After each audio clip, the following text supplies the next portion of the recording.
tugira turebe ibintu bibiri bakunda kwitiranya bakabivangavanga bigatuma badashobora kumenya ibintu. Ibintu byita kwizera n'ibyiringiro. La foi et l'espérance, faith and hope. Ibyo bintu biravangitiranwa kandi Imana igeze ibivanga.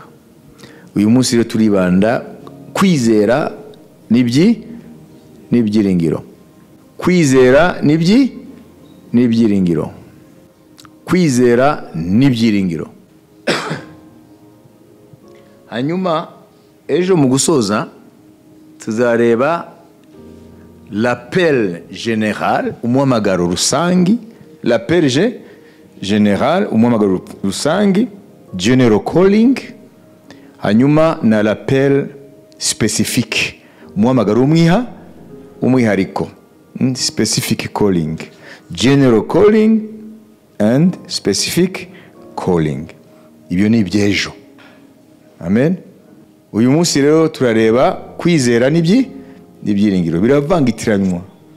N'abavugabutumwa benshi barabivangavanga, n'abakristo bakabivangavanga. Amen. Cyane ko hariho n'ukuntu isi ibivangavanga. Wenda kugira ngo mu byumve n'ukuntu ibivangavangwa cyane nko muri mu Gifaransa agiye avuga ngo mfite espoir, hanyuma Bibiliya ikavuga espérance. None espoir na espérance bitandukanye mu Kinyarwanda. Sibyo ngo mfite icyizere ko ejo nzabona amafaranga. Sibyo cyizere ko nzabona amafaranga. Hanyuma se ukwizera se nabyo biravangavanga. Aya magambo rero kuyavangavanga bituza ubumenyi bwinshi cyane mu bijyana n'agakiza kacu. Kubivangavanga ko mfite icyizere ko ejo nzabona amafaranga. Se n'ibyiringiro n'ukwizera n'ibiki. Urabizi ko Bibiliya ifite ukwidefinisa, ukwitanga ibisobanuro y'ukwizera. Nk'Abaheburayo 11:1 musanze mubizi. Beka ibona dusomere. Imana avuga ngo kwizera no kumenya udashidikanya. Duheraho. Kwizera ni ukumenya rwose ibyiringirwa udashidikanya ko bitazaba, kandi niko kuduhamiriza ibyo tutareba ko ari by'ukuri. Amen. Nimubona se ko Bibiliya itandukanya ibyiringiro no kwizera. Kwizera no kumenya neza udashidikanya ibiki? Niumva. Nivuga ngo kwizera ntabwo ari ibyiringiro. Ariko muri Bibiliya ari ahantu hariho ibisobanuro biri simple. Urabona Abaheburayo 11:1 ni définition mu mwuka cyane. La foi est une ferme assurance des choses qu'on espère. C'est une démonstration de celles qu'on ne voit pas. Mwumva, c'est trop philosophique. Ni igitekerezo gihanitse. Wabizi? Kwizera no kumenya neza udashidikanya ibyiringirwa. Niko kutumenyekanisha ibitaboneka. Wabizi? Ariko hariho igisobanuro biritanga definition iri simple y'ijambo kwizera. Amen. Biriya Abaheburayo 11:1 ni definition y'Imana. Ariko arahantu mu Isezerano rya Kera kuko ibintu byari bikiri mu rwego rw'abantu bashobora kumva. Amen. Nusoma Itangiriro 15:6 uzajya uvuga ngo iyi ni definition yo kwizera.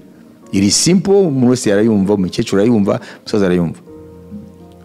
Byabagwa se gufata mu mutwe Itangiriro 15:6 mumva iyi definition iri simple. Nuko yizera Uwiteka abimuhwaniriza no gukiranuka. Amen. Urabona mu Kinyarwanda ngo Abraham eut confiance en l'Éternel qui le lui imputa à justice. Ijambo confiance. Voilà, la foi égale confiance, tout simplement. Biragoye. Kwizera ni confiance ufite mu wakubwiye ikintu, mu wakwijeje ibyo akwizeza. Donc la foi égale confiance, tout simplement. Confiance en celui qui a donné les promesses. Ku muntu watanze amasezerano. Hano Aburahamu hari ibyo Imana yamubwiye ngo Aburahamu agirira confiance nde Imana. Bifite ingaruka rero zikomeye tuza kubibona, ntabwo byoroshye nko kubyibaza. Imana yabwiye Aburahamu yuko imuhaye ubutaka bwa Kanani n'urubyaro rwe. Kuri igice 15 cyo bivuga ngo Kanani yarazwe urubyaro rwa Aburahamu. Biravuga ngo Aburahamu arabyemera, bivuga ngo yemera ko Imana itabeshya. Mu jambo rimwe Aburahamu agirira Imana confiance ko Imana ikivuga kiba ari cyo. Ibyo byonyine byamwise umukiranutsi. Hari ibyo yakoze kugezaho, hari icyo amaze gukora. Bivuga ngo définition simple, la foi égale confiance en Dieu, c'est tout. Kwizera no kugira confiance Imana, nta bindi. Byose biragoye. La foi égale confiance, nta bindi. Foi mu kilatini bayita fides, kwa ngo ubitahure neza ubyumve. Kwizera babyita fides. Fides. Fides, F-I-D-E-S. Fides. Ni muzi ko abantu bitwara Fides. Iyo umuntu rero bamwise Fides rero baba bamwise confiance, tout simplement. Ahantu hose muri Bibiliya ubona handitse kwizera, amen, haleluya, Bibiliya y'ikilatini ivuga fides. Hanyuma mu Giheburayo babita emuna niko Abaheburayo bita kwizera, confiance kumana. Mu Kigiriki babita pistis. Yaba fides mu Kilatini, yaba emuna mu Giheburayo, yaba pistis mu Kigiriki, amen, byose bivuga avoir confiance en quelqu'un, kugira confiance umuntu. Ariko hano ntabwo ari umuntu tuvuga nima Imana. Urumva rero igihe cyose ijambo ry'Imana utemera ko ari ukuri, sibyo, nta kwizera ufite. Kubera iki? Kuko Imana wayigize umubeshyi, c'est tout. Nimba agiye ibyo mbabwira mutabyizera, wayibise, ntabwo mufitiye confiance. Mu jambo rimwe mwangiza umubeshyi, na nicyo kintu kibabaza Imana. Iyo umuntu ati yewe Imana ivuga ngo Imana ikunda abizera, kubera ko tutazi definition yayo by'ukuri nitumenye ibyo ari byo. Bivuga ngo impamvu Imana yanga abantu batizera nuko baba bahinduye umubeshyi. Igihe cyose utizera Imana, utizera ijambo ryayo, uba wayihinduye umubeshyi, kuko wayiburiye fides, wayiburiye emuna, wayiburiye pistis. Nimwibaze societe abantu bose arababeshyi, nta n'umuvuga ukuri. Iyo societe izamera gute? Kandi niho tuba turagana uyu munsi. Abantu bavuga ukuri ni bake. Isi yarangiritse mu buryo ntukimenya uvuga ukuri ninde, uvuga ibinyoma. Ko niko kwangirika kw'inyoko muntu, mu gihe abantu basigaye bagezwe n'ibinyoma gusa, nta kuri kuvugwa mu kanwa kabo, bavuga ibinyoma gusa. Kandi umenye Satani niyo ngeso ye, ni se w'ibinyoma. Yesu yavuze ngo Satani ntago yigeze agara mu kuri, ngo niwe se w'ibinyoma. Bivuga ngo Satani rero niwe atubibamo kuba abanyabinyoma, kuko tuba mu binyoma tukibaza n'abandi nuko bavuga ukuri ngo nabo bariho barabeshya. Kuko umuntu ubeshya cyane nigeze avuga ukuri bazabyemera. Warambesheje niki mbwiye kuri wambwiza ukuri, c'est ça. Bivuga ngo société ibuze iki? Confiance. Abantu babuze confiance mu bandi. Amen. rero mubimenye rero itangiriro ga 15:6 niyo definition iri simple ngo Abrahamu agira confiance Imana bimuhanya no gukiranuka nta kindi yakoze il a eu confiance et tout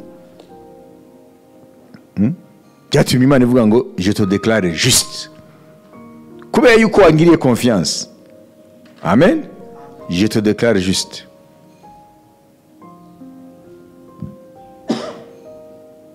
naho twebwe dushaka kuba abakiranutsi imbere y'Imana tumaze gukora ibi n'ibi bikanatunanira tukatagira kuba muri frustration.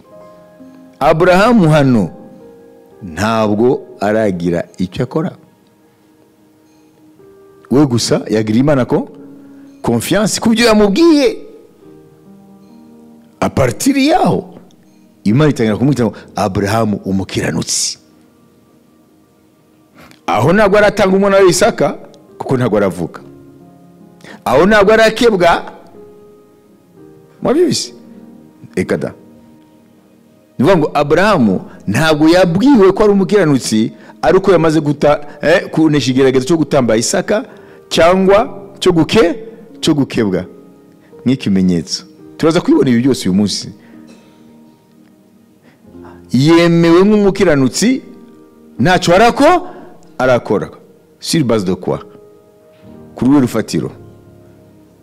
Confiance. Amen.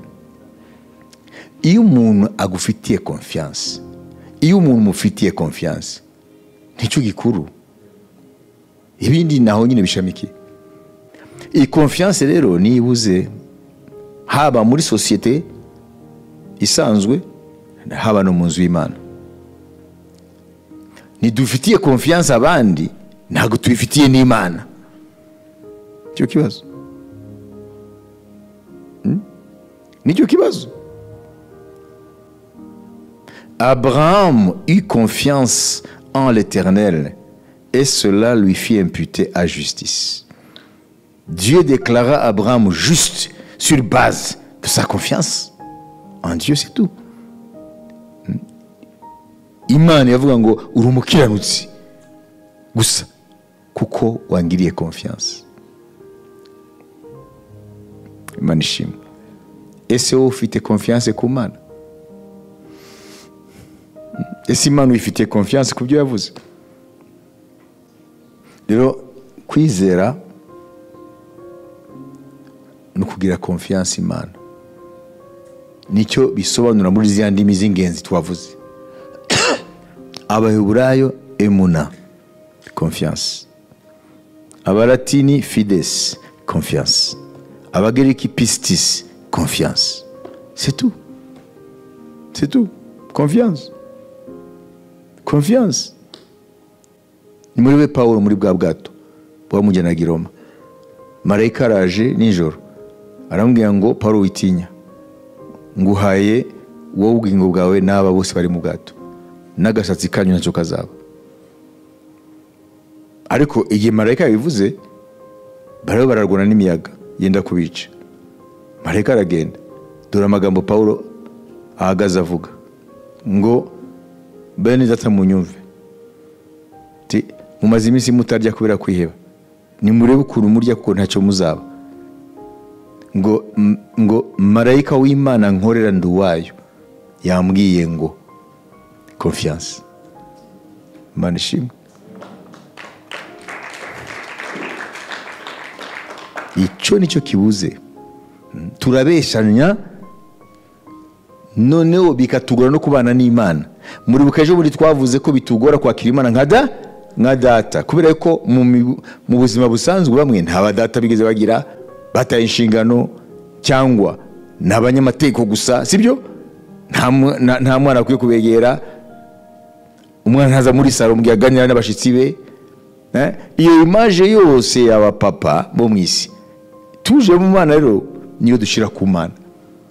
Bikagura kuvuga ngo papa we birakora kuvuga ngo Mana yo mu ijuru. Mwabyumvise? Niyo mpamvu ngo wa Mana we. Waye.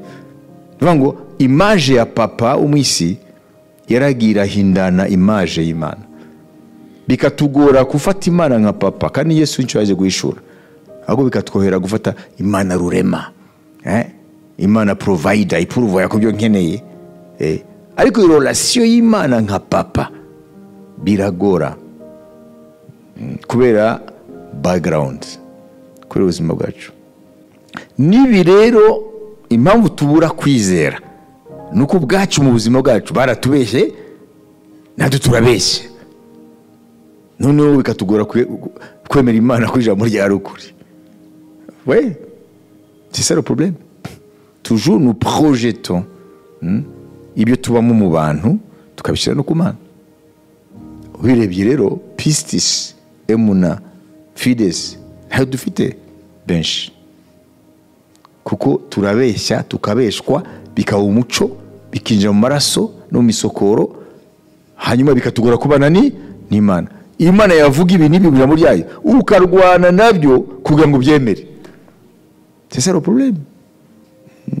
C'est le problème. Nk'ubu par exemple, umwami aravuga ngo nimubona ibi n'ibi mumenye ko ndi ku rugi. Babiri bazaba bari mu buriri umwe, umwe azajya undi asigara, umwe guhumbya. Babiri bazaba bari mu murimo umwe, umwe azajyanwa undi asigara, umwe guhumbya. Babiri bazaba bari barasya ku rusyo, umwe azajyanwa umwe guhumbya. Ntibihari. Ibimenyetso se byerekana ko biri hafi kuba, ntitubibona.